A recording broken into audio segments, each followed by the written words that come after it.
¿Quieres ser feliz? ¿A qué esperas? Únete a la familia de romnianas y romnianos. Únete a la fiesta de la radio con Santi Gamisans. ROB Radio Cataluña España, tu alternativa. Aquí está, ella tan feliz, con sus flechas de amor para ti. Ahora que tienes tiempo para tanto y seguro que no sabes qué hacer en casa, ¿por qué no nos pruebas? ROB Radio Cataluña España, tu alternativa.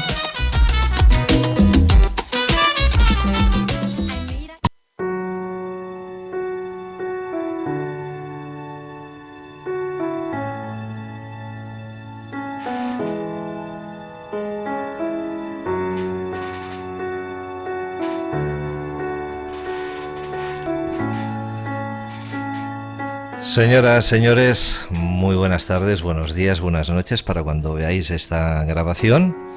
Quien os habla, Santi Gamisans, es todo un placer estar aquí con todos ustedes.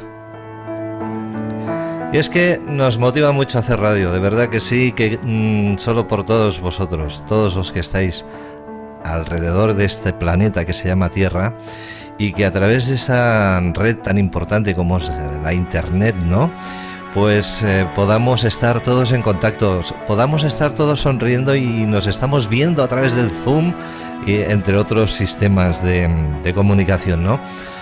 Y es que la verdad es que el contacto con la humanidad no lo podemos perder jamás. Digo eso porque hoy en Ruta del Saber vamos a hablar con una escritora que yo la admiro muchísimo, ya la tenemos en pantalla, una escritora que, aparte de admirarla, la conozco a través de esta red, a través de telefonía, pero en vivo no hemos tenido nunca la oportunidad de podernos dar un abrazo, y espero que antes de que la palme, pues lo podamos hacer, ¿eh? O sea que me encantaría muchísimo poder abrazarla y poder pasar un rato hablando como lo hacemos a través de este medio que estamos ahora.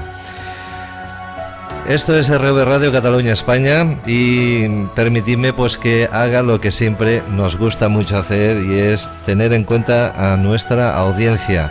Así que vamos a enviar ese saludo inmenso a todo el mundo, empezando por Argentina, Bolivia, Brasil, Bahamas, Suiza, Chile, Colombia, Costa Rica, República Dominicana, Ecuador, Francia, Guatemala, Honduras, Marruecos, Madagascar, México, Nicaragua, Perú, Portugal, Paraguay, El Salvador, Uruguay, Venezuela y en Estados Unidos, Florida y Texas.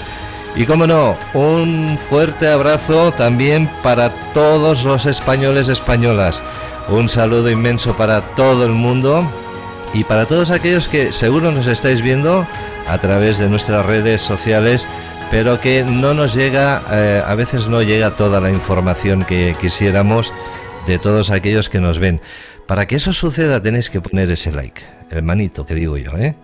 Lo tenéis que poner, y de esta forma pues siempre podremos teneros en cuenta desde donde nos estáis visionando, para poder luego pues saludaros como lo estamos haciendo en el día de hoy. Tenemos a María Ángeles López de Celis, y que os voy a explicar un poquito.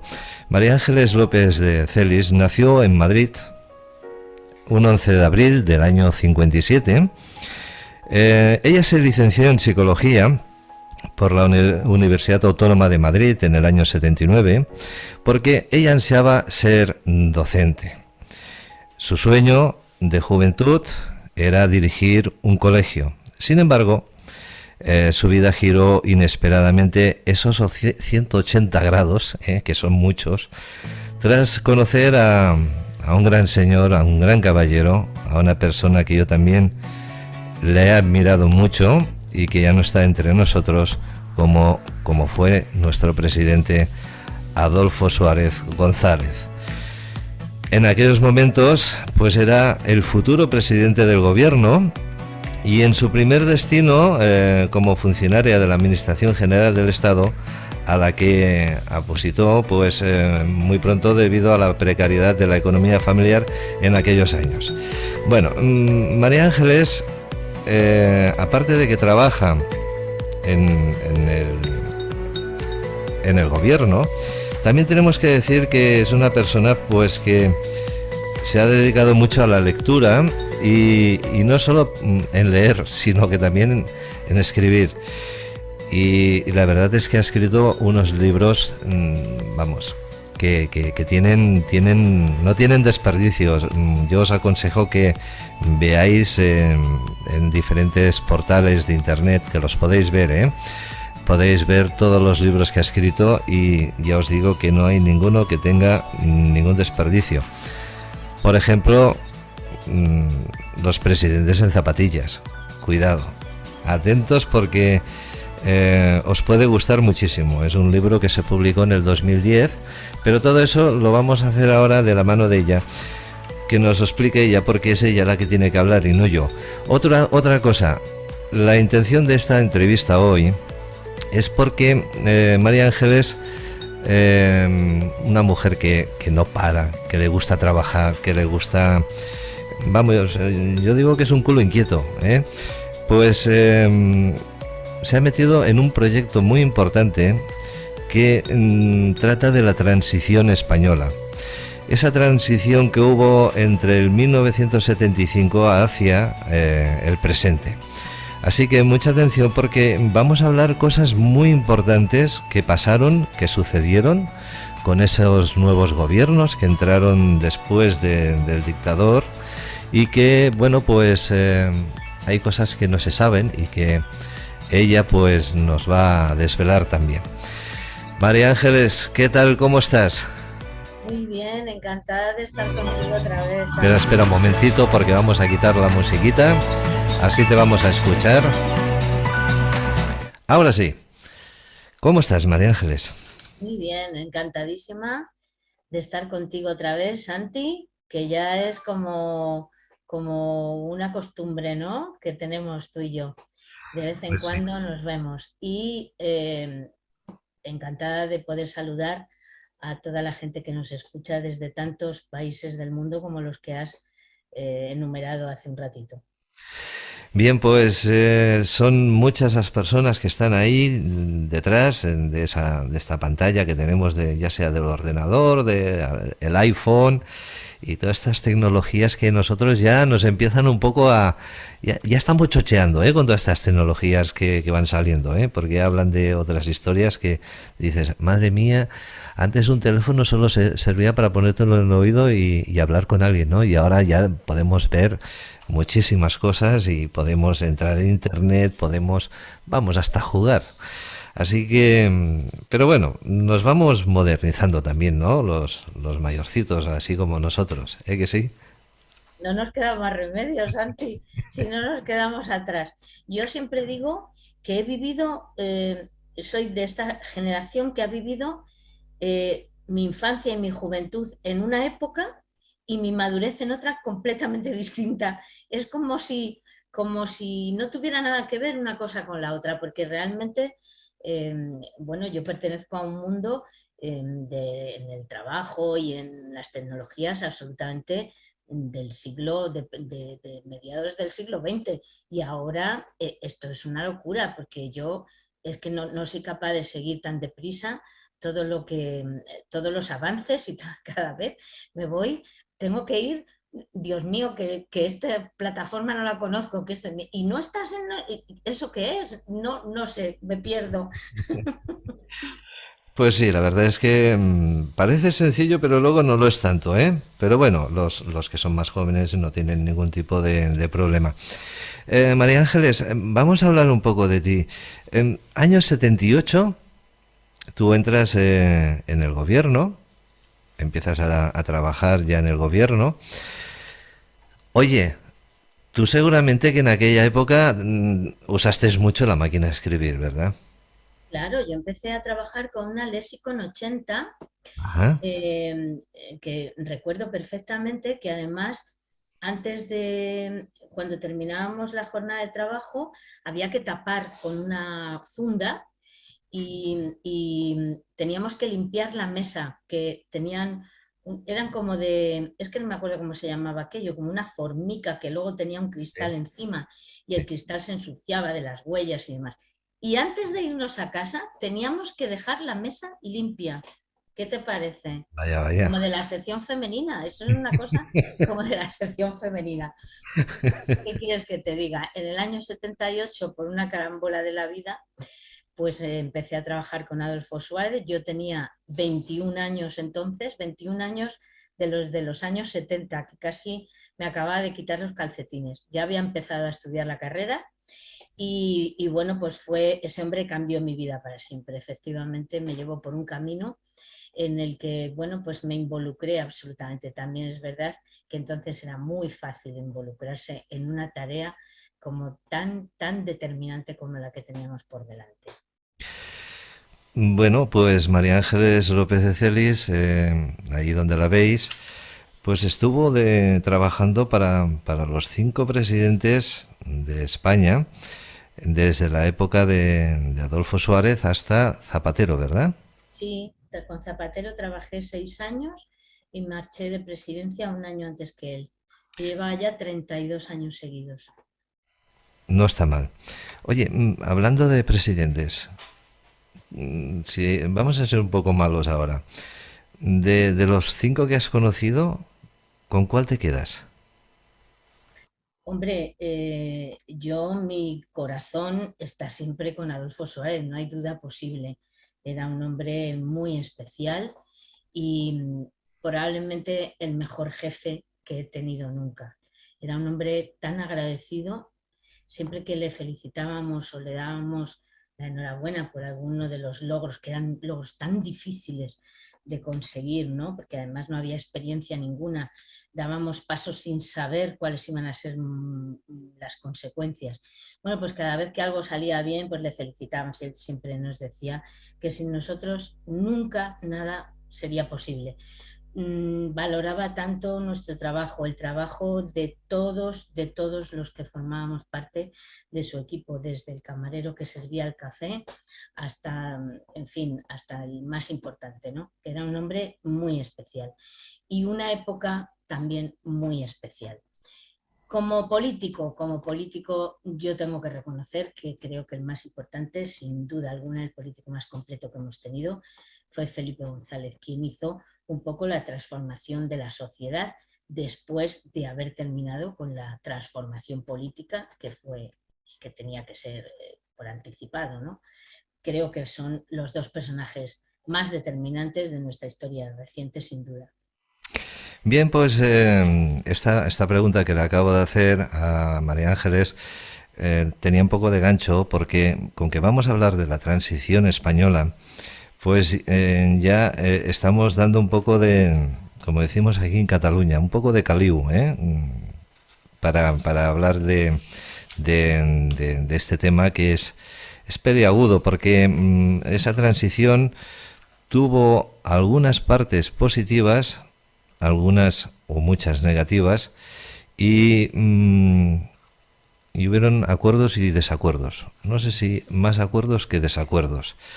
Pero todo esto nos lo explicará María Ángeles.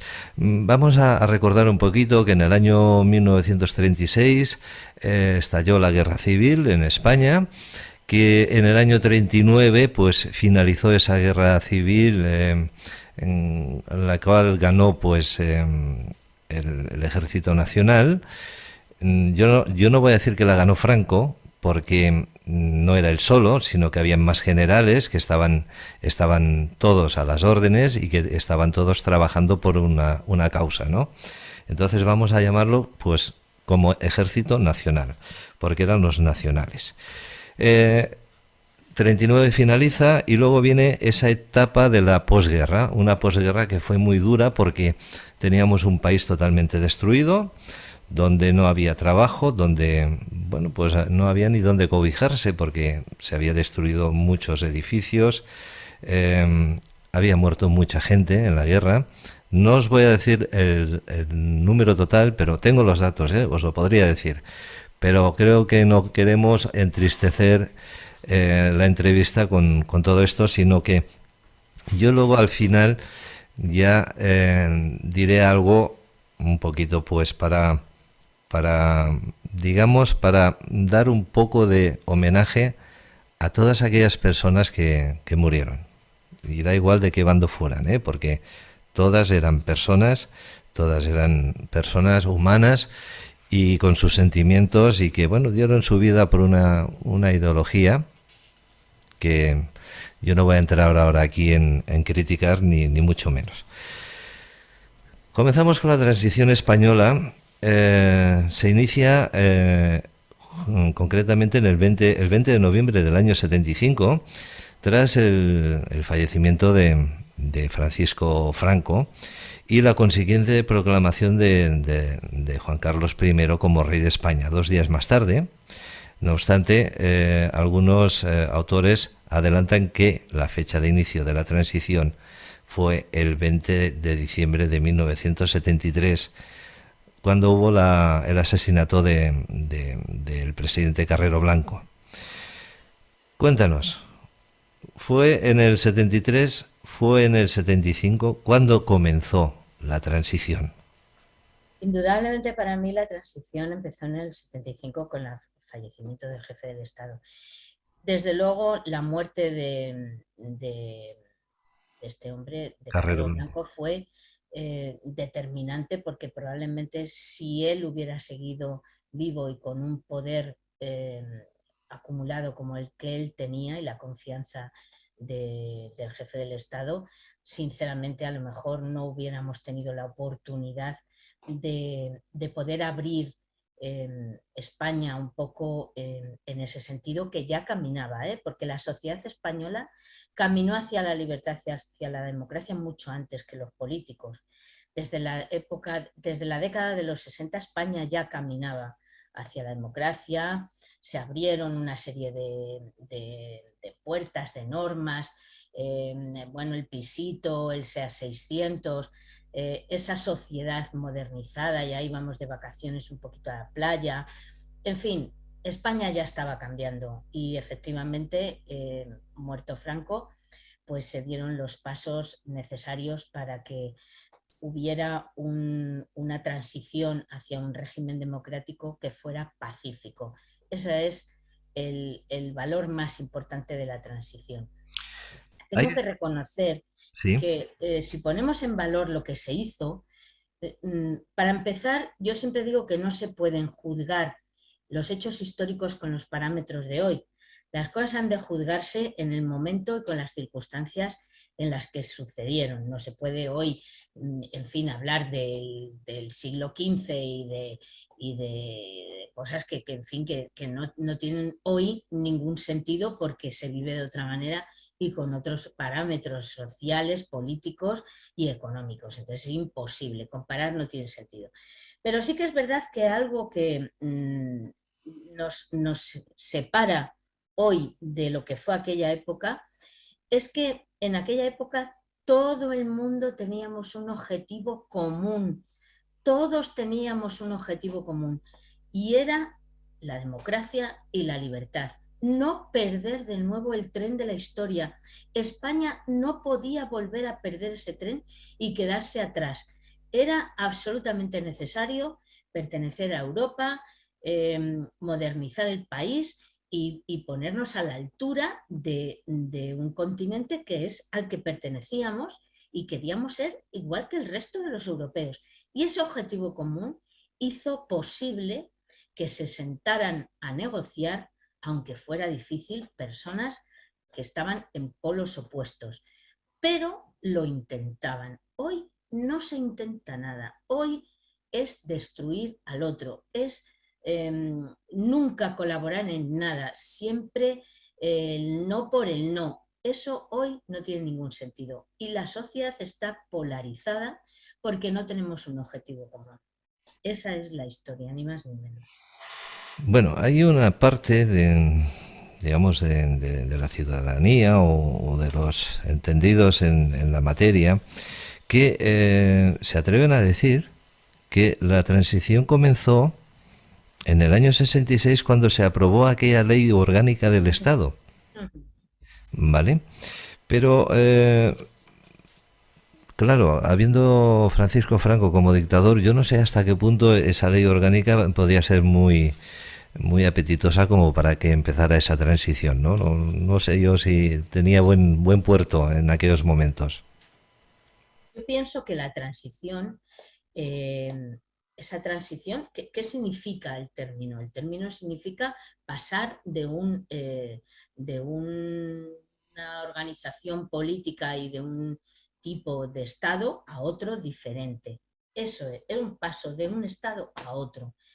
Mientras vivió Franco, por mucha ley orgánica y por mucho que se muriera Carrero Blanco y por mucho que tú quieras, ahí no cambió nada absolutamente. Todo siguió siendo un Estado absolutista y un gobierno, pues, en fin, que todos sabemos que era una dictadura, un régimen dictatorial, más o menos blando, pero era una dictadura.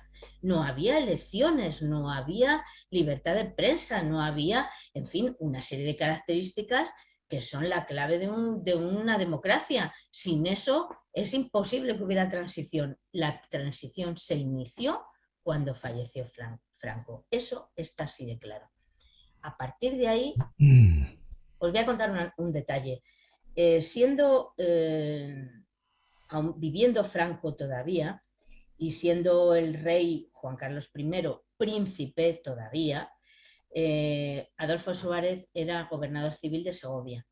Y entonces el rey, entonces príncipe de Asturias, fue a visitar Segovia. Y entonces, bueno, pues se entrevistó con Adolfo Suárez y coincidieron en que de alguna manera tenían un poco el mismo plan para que cuando muriera el dictador, pues en fin, hacer lo que hubiera que hacer para que España por fin fuera una democracia. Y el rey le pidió a Adolfo Suárez que le escribiera en un papel los pasos que él consideraba que había que dar para conseguir caminar hacia esa democracia. Y entonces Adolfo Suárez escribió, pues, en fin, legalizar los partidos políticos, amnistía general, elaboración de una constitución, en fin, los pasos que todos conocemos y que se dieron en su momento. Y entonces aquel papelito que se escribió en la servilleta de una cafetería, cuando yo llegué a Moncloa en el año 78, lo primero que tuve que hacer fue organizar un archivo que estaba sin organizar porque nadie tenía tiempo de organizarlo. Cada vez que luego el presidente pedía un papel, nadie lo encontraba. Entonces, bueno, pues esa fue mi primera misión. Y me advirtieron muy mucho de que tenía que encontrar ese papelito porque era un documento histórico. Y os puedo decir que estaba escrito en la servilleta de una cafetería. Nunca encontré el papelito. Ese papelito jamás apareció. Vaya. Pero fijaros si ya había un plan que empezaba a gestarse para cuando Franco muriera, porque bueno, Franco cada vez su situación y su salud estaba más deteriorada y todo el mundo sabía que bueno, que era un hombre de alguna forma que no podía durar mucho. Y ya se daban los primeros pasos, que lo sepáis. Bien, las primeras elecciones democráticas llegan el 15 de junio del año 77 y otros, bueno, pues querían retrasar esta aprobación de la Constitución en diciembre del 78. Resultado final, 15 de junio, año 77, primeras elecciones. Sale ganador, ¿te acuerdas quién? Sí, la UCD, claro, cómo no. Ajá.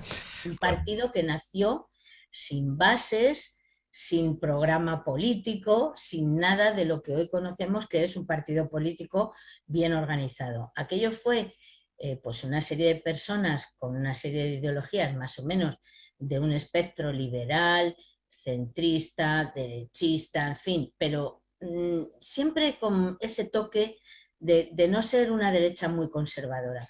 Bueno, pues nació un refrito que no fue más que una ensalada de un montón de siglas, pero se unieron para llevar a cabo esa misión y la llevaron a cabo, claro que sí. Después, cuando decían es que la UCD, bueno, pues se disolvió, acabó, ya sabemos todos cómo acabó, y de alguna forma Adolfo Suárez dejó la política a partir de ahí. Entonces, es que nació para lo que nació y después ya no tenía ningún sentido.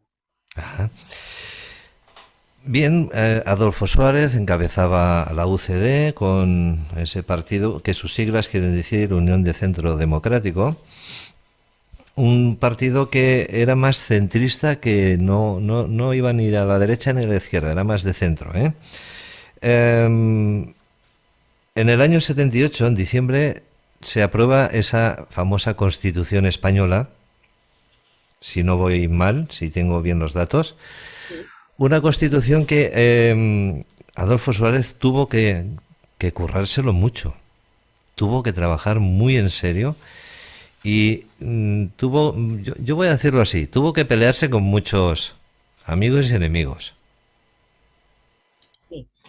Bueno, se eligieron después, una vez constituidas las primeras cortes ya democráticas, en fin, quiero decir, democráticas en las que hubo unas elecciones libres y que el pueblo votó lo que consideró oportuno, ¿no? A partir de ahí se abrió un periodo en el que era fundamental redactar la Carta Magna, una ley de leyes que nos dirigiera a partir de ahí la vida y la convivencia de todos los españoles. Eso era fundamental. Y bueno, pues siguiendo los capítulos y las fases que había que hacer, se eligió a 7 hombres que de alguna manera eran los padres de la Constitución, que fueron los que prepararon bueno, pues el texto que todos conocemos hoy, ¿no? Eso llevó muchas reuniones, eso llevó muchos acuerdos, muchos desacuerdos, llevó muchos tiras y aflojas, muchos momentos de presión, muchos momentos de tensión en que parecía que la cuerda se iba a romper. Fue algo muy complejo. Y os puedo decir que personas muy importantes que estaban fuera de esos 7 magníficos, como decíamos nosotros los 7 magníficos, fueron 2 personajes que tuvieron mucho que ver en toda esta historia y en que las cosas finalmente salieron bien, como fueron Fernando Abril, que entonces era vicepresidente del gobierno con Adolfo Suárez, y Alfonso Guerra como también segundo del líder de la oposición. Fueron artífices de todo lo que sucedió. Nunca nadie puso más empeño que esos 2 hombres en que aquello saliera bien. Entonces, bueno, pues muchas veces se les da protagonismo a algunos que no lo tienen tanto y otros pasan más desapercibidos cuando realmente fueron determinantes en toda esa operación. Bueno, pues supongo que todo el mundo imagina pues que sentar a todos aquellos hombres que cada uno tenía una forma de ver las cosas. También es verdad que teníamos el ejemplo de otros países europeos a los que nos queríamos parecer y eso nos ayudaba, pero en cualquier caso hubo capítulos de esa Constitución que fueron realmente complejos, como la organización territorial del Estado, ¿no? Que todos conocemos, el título 8 de la Constitución, que es quizá después el que más problemas y el que más, en fin, controversias y quizá enfrentamientos ha tenido, ¿no? Por muchos motivos. Hubo otro personaje también, digamos, de la rama comunista, que también jugó un gran papel en todo esto, pero que en aquellos momentos se decía, uff, no sé yo qué hará este señor Santiago Carrillo. Tenía una mala fama, ya de entrada tenía mala fama, no por ser solo comunista, sino por todo el problema que hubo en plena guerra civil, entre otras historias, entre esa estancia que tuvo en Rusia y que desde Rusia pues estuvo ordenando una serie de ejecuciones aquí en España. ¿Qué papel jugó Santiago Carrillo? ¿Cómo fue su papel? ¿Fue beneficioso? ¿No lo fue para para esta nueva constitución, para el buen camino de España? Sin duda, el papel de Santiago Carrillo era fundamental.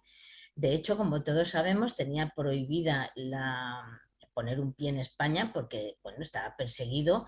Acordaos que venía con una peluca y, en fin, con su pasaporte falso y esas cosas, porque realmente no había manera de que este señor pusiera un pie en España sin que fuera detenido. Y entonces, bueno, pero es que era fundamental contar con los comunistas. O sea, vamos a ver si nos entendemos. Es verdad que en aquel momento eso era muy difícil de entender porque para una parte muy importante de los españoles, Santiago Carrillo era el demonio. O sea, pero ¿cómo este señor ahora va a ser legal? ¿Cómo vamos a legalizar a esta gente? Bueno, pues es que no quedaba más remedio, porque sin la legalización del Partido Comunista jamás hubiéramos sido un país democrático. Imposible. Había que integrar a todo el mundo. O sea, y el Partido Comunista era fundamental en España.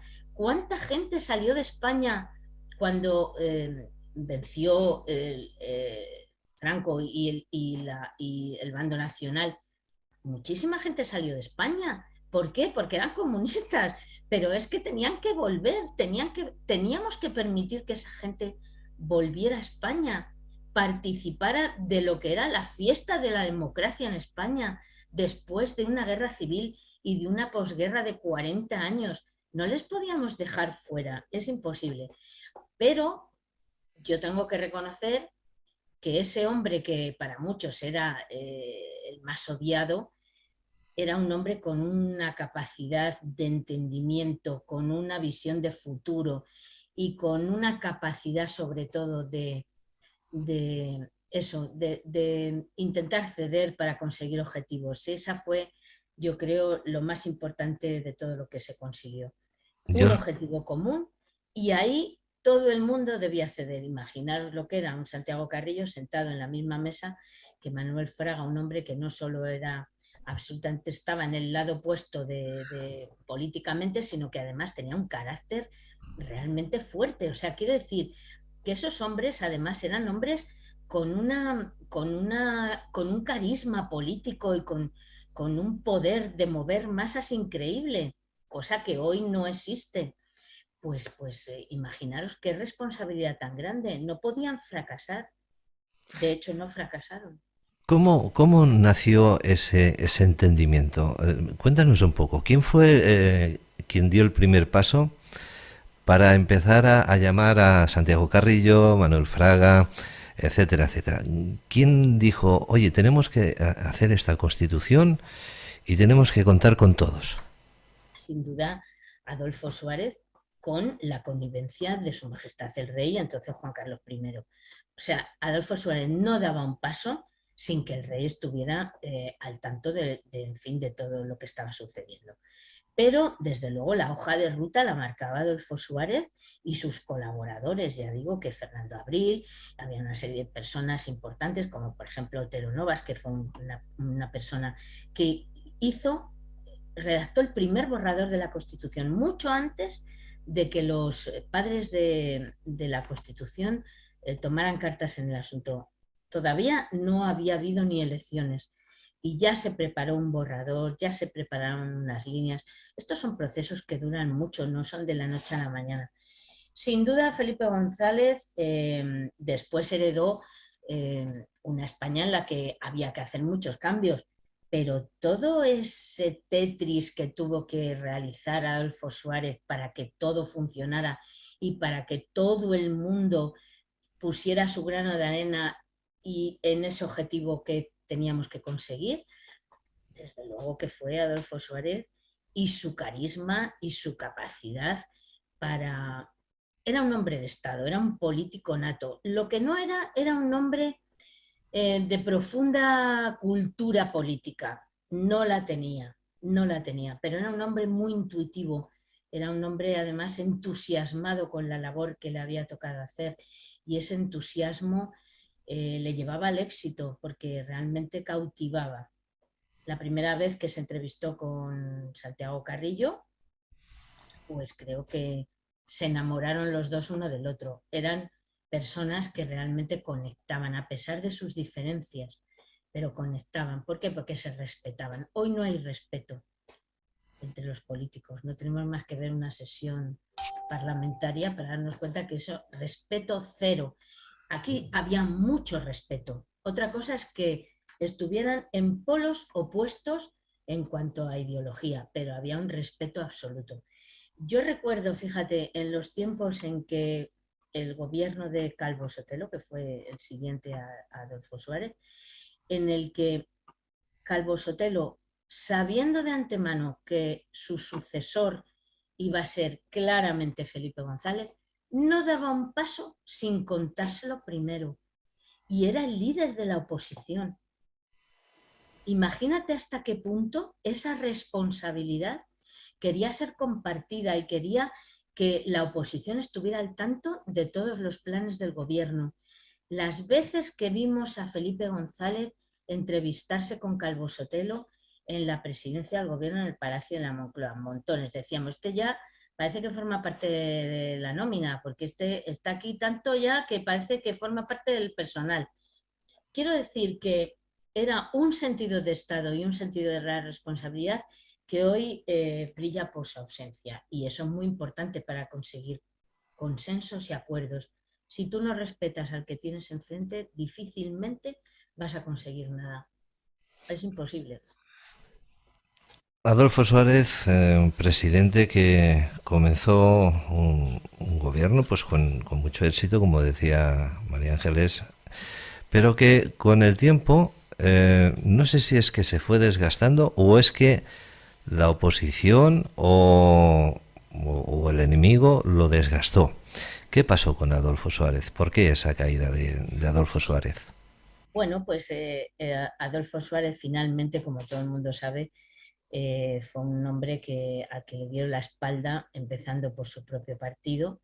La UCD empezó a pensar bueno, que no tenía talla política como para continuar. Él siempre dijo que su enemigo estaba dentro, no estaba fuera de su partido.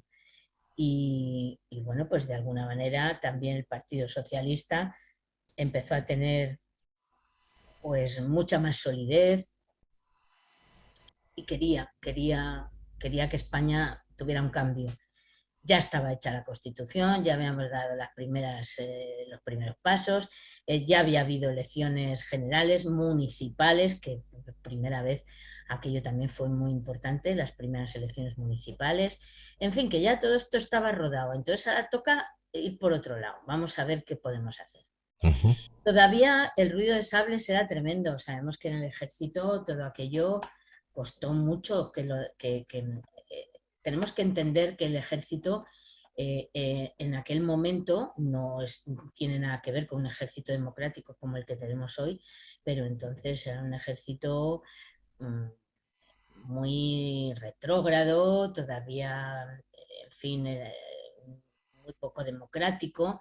Mira, yo recuerdo una conversación que presencié de una forma casual entre Adolfo Suárez y Manuel Gutiérrez Mellado, el general Gutiérrez Mellado. Vaya. Estaban los dos hablando y el presidente Suárez le insistía mucho. Eh, pero Manolo, vamos a ver, dime cuántos somos, cuántos demócratas, cuántos. Y él decía, pues si quieres que te diga la verdad, seguros, seguros, dos, tú y yo. O sea que imagínate, el ejército todos sabemos que estaba muy soliviantado. Es verdad que teníamos un problema de terrorismo brutal, que no se nos olvide. Por eso digo que las cosas hay que ponerlas en su contexto. Era tremendo, tremendo la presión sobre el ejército, sobre la policía, la Guardia Civil por parte de la banda terrorista ETA. Teníamos 2 y 3 atentados por semana. Eso, en fin, para el ejército era una humillación. Esta democracia no funciona, esto es un libertinaje, esto aquí aquí palo y tente tieso, no queda más remedio. Entonces, ¿qué pasó?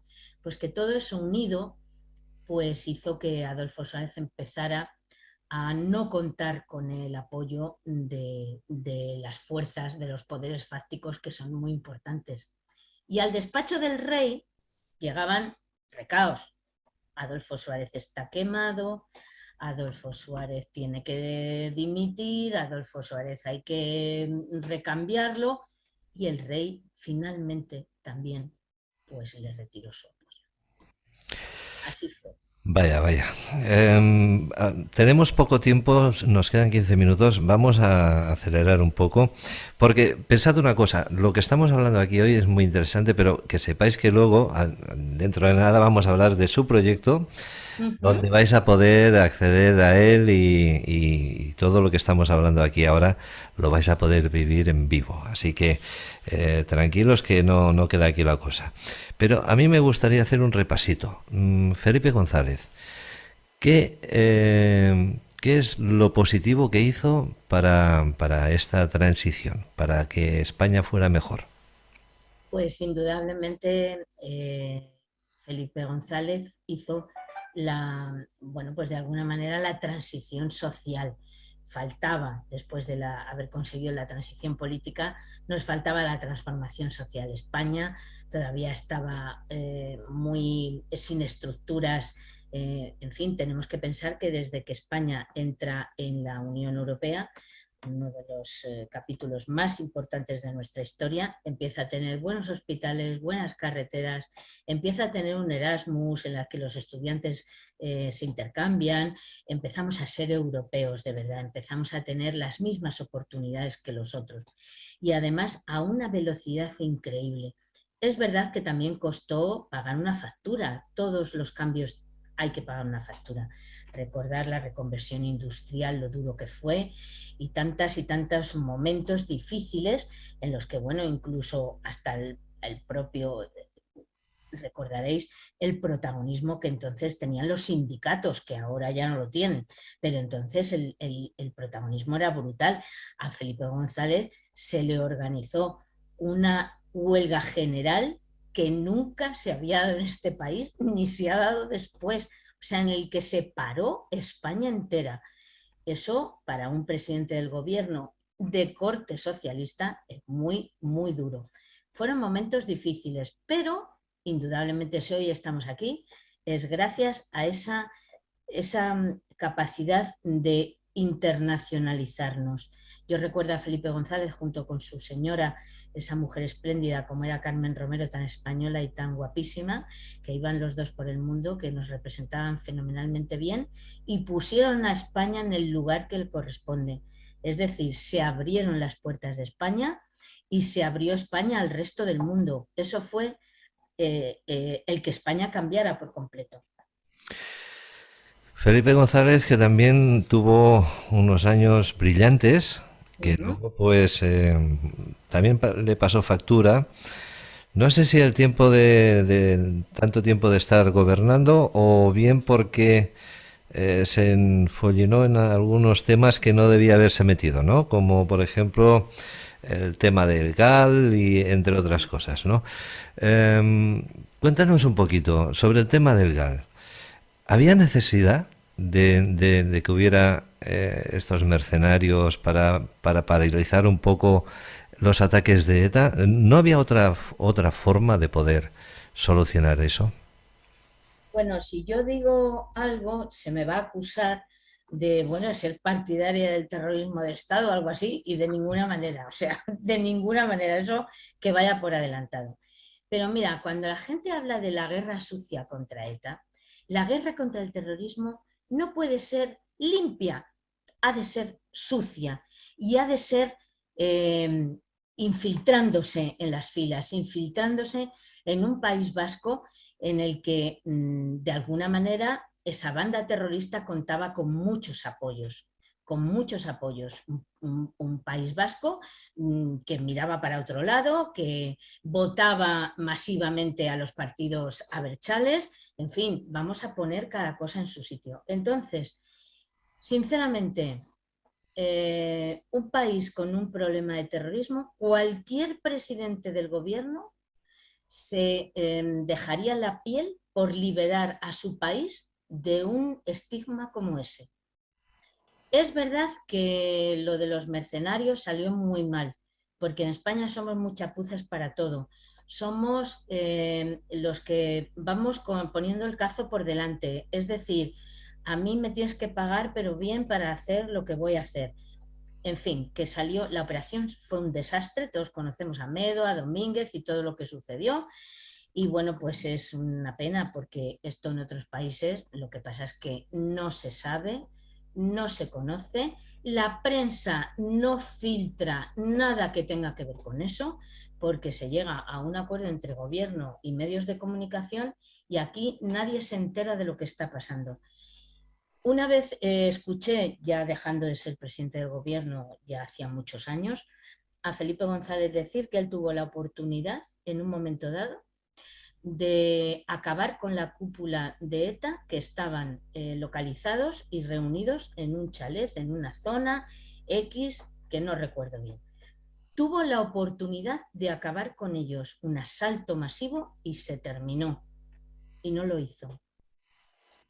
Quiero decir que las decisiones que se toman en ese sentido son súper difíciles, que todo el mundo entienda que cada vez que hay un atentado terrorista en la Moncloa, eso es lo peor que puede suceder. Es como trabajar, trabajar, trabajar para no conseguir nunca nada. Y mueren personas inocentes. Y de nuevo el dolor y de nuevo la injusticia, ¿no? Y no terminamos con esto. Es durísimo, que lo entienda todo el mundo. Os podría contar más de una anécdota que os ibais a quedar bastante impresionados de cómo se viven estas cosas en lo que es en Moncloa, pero intramuros, no lo que aparece luego en los medios de comunicación. Viajamos hasta José María Aznar. Viajamos. Coméntanos un poquito lo bueno y lo malo que ha tenido Aznar en esta transición. ¿Qué ha hecho de bueno? Pues mira, su primera legislatura, él estuvo 2 legislaturas completas, la primera legislatura fue muy positiva, muy positiva. Realmente, bueno, pues fue además cuando por fin España ya entró en la eurozona, en fin, ya habíamos cumplido con todas esas fases, por fin España pertenecía al grupo de países más avanzados y más progres, ¿no? de Europa. Eso fue muy importante, la economía funcionaba muy bien en aquel momento. La segunda, eso le llevó a una convocatoria electoral que ganó por mayoría absoluta, y las mayorías absolutas son muy peligrosas. Y tan peligrosas son que empezó a, bueno, pues de alguna forma a tener otros delirios de grandeza que quizá estuvieron alimentados por un presidente norteamericano que, si hubiera sido otro, pues a lo mejor no hubiera sucedido. Pero es verdad que conectaron muy bien. Y entonces, a partir de ahí, ese proamericanismo, ese creo que nos perjudicó muchísimo.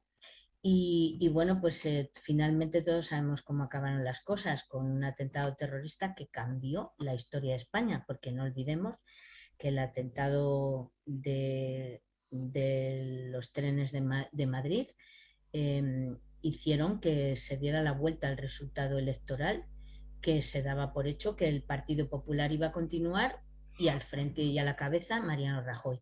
En ese fin de semana las cosas cambiaron y todos sabemos por qué cambiaron. Cuando la gente piensa que le están engañando, reacciona como se reaccionó aquí. Y bueno, pues en fin, un Zapatero que nadie contaba con él, y de repente, bueno, pues se vio investido presidente del gobierno. Creo que fue uno de los capítulos más tristes y más negros de nuestra historia, no solo por el atentado terrible, sino por la gestión del gobierno de ese drama tan grande. Una gestión muy, muy negativa. Deduzco que entonces Zapatero no ha hecho nada de provecho para nuestro país. Bueno, vamos a ver, Santi, no seas así. Tampoco hay que ser tan exagerado. No hay que ser tan fundamentalista. Alguna Mira, cosita habrá hecho, alguna. no, no, claro. Mira, yo siempre digo que ninguna gestión es buena o mala del todo. Todas las gestiones tienen sus luces y sus sombras. Zapatero, pues mira, Zapatero en su primera legislatura también fue un hombre que hizo un montón de leyes, gracias al gobierno socialista se aprobaron un montón de leyes que realmente fueron muy importantes para cambiar la vida de muchas personas en este país. Cuéntaselo a los gays, cuéntaselo a mucha gente que ahora se vean por una ley de violencia de género, con todos sus agujeros y todas sus pegas que las tienen. Hay una ley de memoria histórica que también hay que reconocer que hay mucha gente que todavía no ha conseguido cerrar esa página de la historia de España tan triste y tan negativa. Hay mucha gente que todavía no lo ha conseguido. Bueno, pues se hizo una batería de leyes de tipo de corte social para de alguna forma integrar a una sociedad en la que había colectivos que habían quedado fuera, que a mí me parece de un enorme valor. Después las cosas que empezaron a cambiar y luego se nos vino encima una crisis económica que Zapatero no supo afrontar en absoluto y que bueno, ahora con la perspectiva de la historia podemos juzgar de alguna forma qué es lo que se hizo mal. Pero es que yo también digo siempre que jope con los gobiernos socialistas, siempre les toca lo peor. Cuando estaba Zapatero le tocó una crisis económica brutal en el mundo entero, pero es que ahora luego viene aquí el amigo Pedro Sánchez y nos A este me ha tragamos tocado de una todo, ¿eh? pandemia que dices, madre mía, chico, pues es que no sé si es que esto tiene gafe o qué, no lo sé, pero Sánchez, siempre les Sánchez- toca Sánchez es bailar con la afortunado. más fea, ¿sabes? Es afortunado. Bueno, bueno, una cosita. Hay una cosa que a mí, la verdad es que me molesta mucho de nuestros, de nuestro gobierno, de los gobernantes, y es de que a veces tratan a la sociedad española como si fuéramos Sí, estoy como de si acuerdo. fuéramos tontos, como si Sí. nos chupáramos el dedo. ¿Realmente qué se habla ahí dentro? Oye, tenemos que dirigirnos a la nación, les vamos a explicar esta milonga y se van a quedar tan tranquilos. ¿Cómo funciona? ¿Tienen alguna estrategia para decir, a ver cómo los engañamos a estos tontos? Es verdad que a veces dices, pero ¿de verdad se creen que somos tan tontos como para tragarnos toda esa sarta de cosas frívolas y de estupideces que no tienen ningún sentido? Y dices, pero ¿qué me estás contando? Eso no te lo crees ni tú. Bueno, pues yo por mis años de experiencia tengo que reconocer que hay un síndrome de la Moncloa que funciona, que todos los presidentes del gobierno lo padecen, unos más que otros, también es verdad, pero lo que está muy claro es que se encastillan, se ven fuera de ese mundo que les rodea, toda esa corte que tienen alrededor les dicen lo estupendos y los listos y los guapos que son, y entonces se lo empiezan a creer y entonces de alguna manera dejan de escuchar. Tú piensas que un presidente del gobierno sale de Moncloa para ir al Parlamento, para ir a Bruselas, a una reunión europea.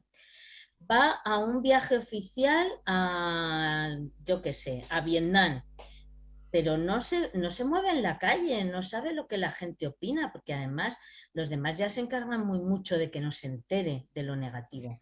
Y fíjate que hablamos hoy de que hay redes sociales y de que hay un montón de canales de información donde además te puedes encontrar con que te van a poner verde, pero vamos, si te has puesto el traje azul, te lo tenías que haber puesto verde y o al revés. O sea, por cualquier cosa te van a sacar toda una batería de reproches.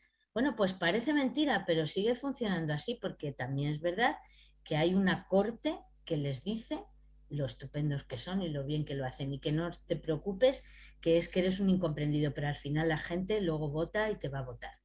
Mira, yo siempre digo que hay algo que nadie me hace caso y creo que en esto deberían hacerme un poco de caso. ¿Quién es la persona que le puede ayudar al presidente a saber de verdad lo que pasa en la calle y lo que opina la gente de su gestión y de las cosas que suceden en el país? Yo te voy a decir quién. Una persona que está lejos de ser aduladora, ni de que, y si te dicen la verdad, te manden fuera porque eres un incordio y eres una china en mi zapato. Pues ¿sabes quién? Su señora. Ah, Las esposas de los presidentes creo que tienen una misión muy importante que no cumplen y es el ser el eco de lo que sucede en la sociedad para decirle a su esposo lo que la gente piensa, ¿sabes? Porque son mujeres que se mueven pues en un mundo cultural, en un mundo solidario, en un mundo... van y se mueven en círculos donde sus maridos no están y creo que es muy importante que ellas pues se vayan al Corte Inglés y se den una vuelta por ahí, que entren en el metro y escuchen un poco como yo escucho cada día a la gente que me rodea. Estaría muy bien. Creo que eso les haría un gran favor. ya lo creo. Pues ahí tenéis a la autora de Los presidentes en zapatillas, del síndrome de Alibaba, de las damas de la Moncloa, de las crónicas de Armiquelo, de la diputada, los Horcher, la esfera de los libros, los otros hijos de Dios, que este libro os lo aconsejo y os lo recomiendo porque lo vais a disfrutar, pero mucho. Y me queda otro, ¿no? No lo tengo aquí.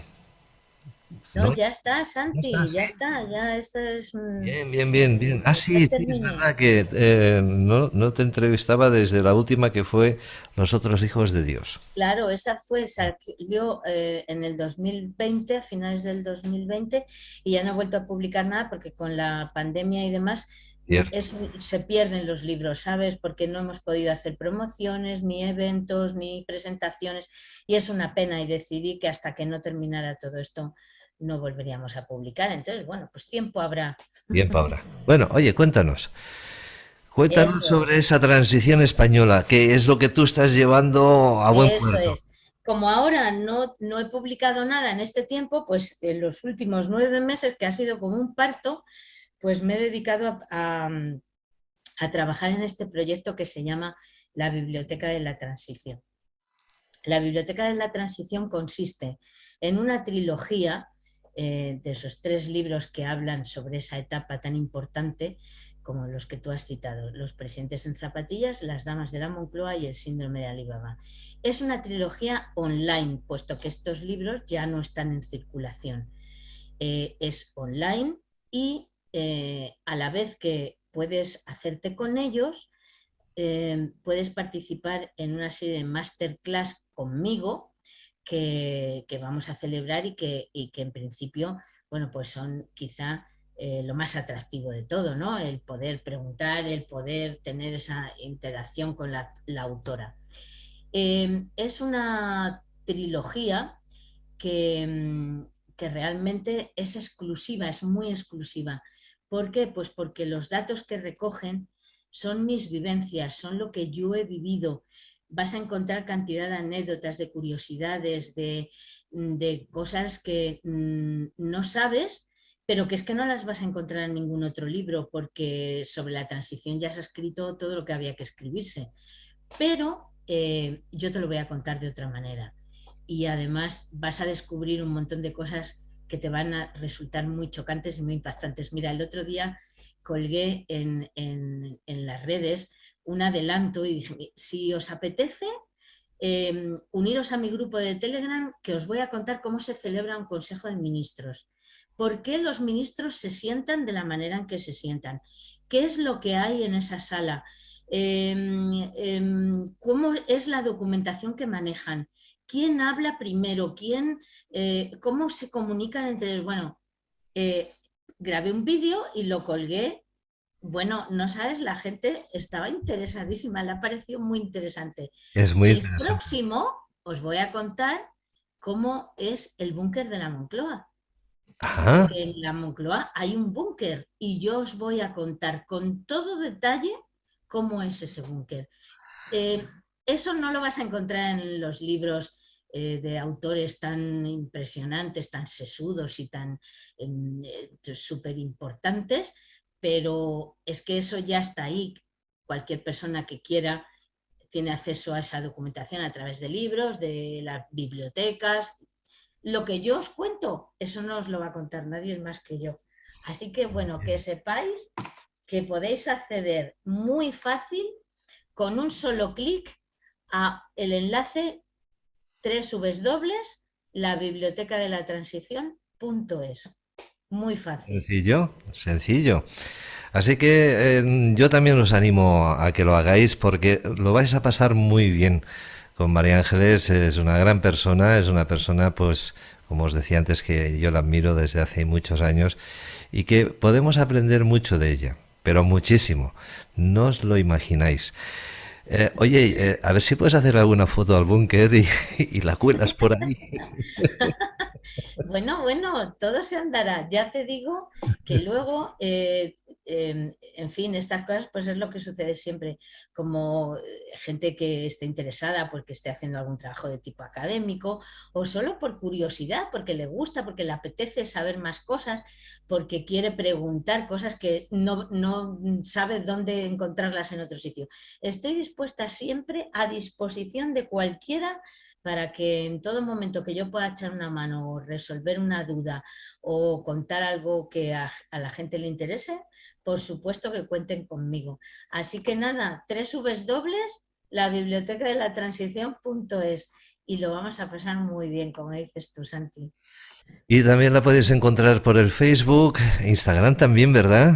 Sí, también, también. En LinkedIn también ando un poquito por ahí. Tengo menos actividad, no por nada, sino porque tengo menos seguidores, pero bueno, todo se andará, Bien, poco bien. a poco. Estupendo. Y ya por terminar, pues deciros que, bueno, pues en toda esta etapa de la transición hemos tenido pues esa gran lacra que es el terrorismo en España y que fue, bueno, el protagonista fueron este ejército todo chungo que se hace llamar ETA.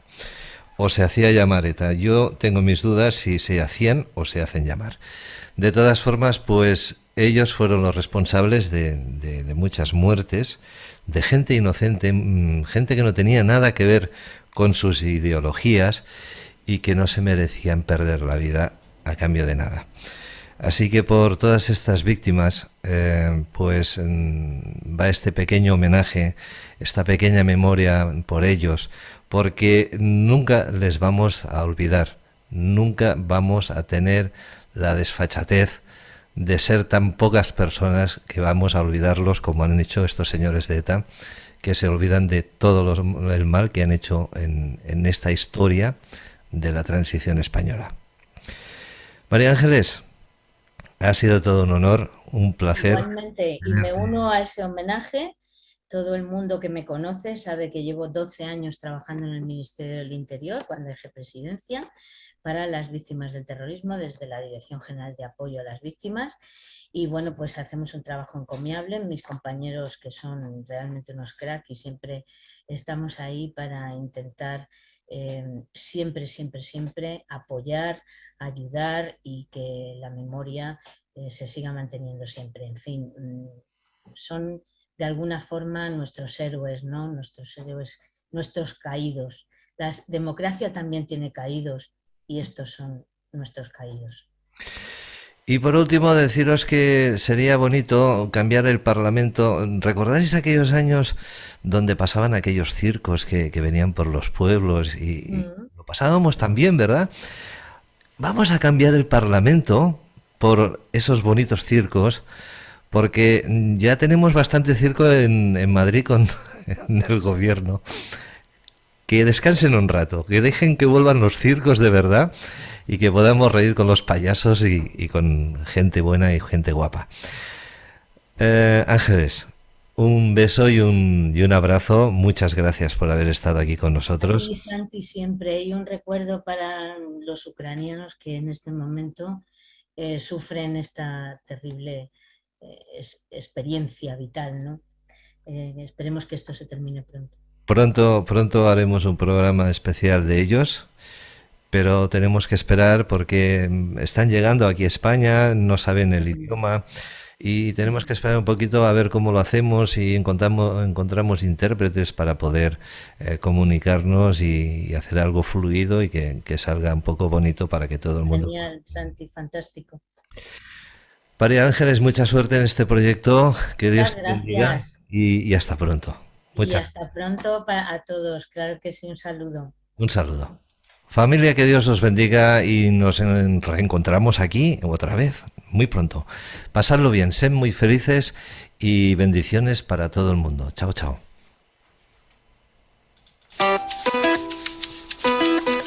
Ahora que tienes tiempo para tanto y seguro que no sabes qué hacer en casa, ¿por qué no nos pruebas?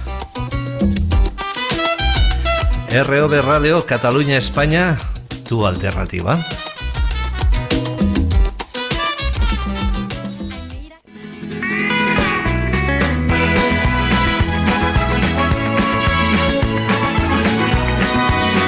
¿Quieres ser feliz? ¿A qué esperas? Únete a la familia de romnianas y romnianos. Únete a la fiesta de la radio con Santi Gamisans. ROV Radio Cataluña España, tu alternativa.